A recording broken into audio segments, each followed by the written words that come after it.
Hi అండి. ఈరోజైతే ఒక చిన్న టాపిక్ మీ దగ్గర అయితే షేర్ చేసుకుందాం అనేసి అనుకున్నాను. ఏంటంటే ఈ మధ్య కాలంలో యూత్ బాగా అంటే ఎగ్జామ్‌లో ఫెయిల్ అయ్యామనో, లవ్‌లో ఫెయిల్ అయ్యామనో, లేదా నా భర్త నన్ను వదిలేసాడనో చిన్న చిన్న విషయానికంతానను సూసైడ్ అటెంప్ట్ అయితే చేసుకుంటా ఉన్నారు.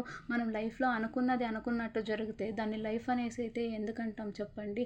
ఎన్నో కష్టాలు, ఎన్నో ఫెయిల్యూర్స్ దాటుకుంటేనే మనకి సక్సెస్ అనేది వస్తుంది.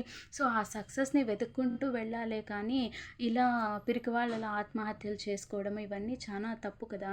సో, మనల్ని నమ్ముకున్న మన పేరెంట్స్ ఉంటారు. అలాగే మనల్ని నమ్ముకున్న మనం కన్న బిడ్డలుంటారు. వాళ్ళనైతే ఇలా మధ్యలో వదిలేసి వెళ్ళిపోవడం ఎంతవరకు న్యాయం చెప్పండి?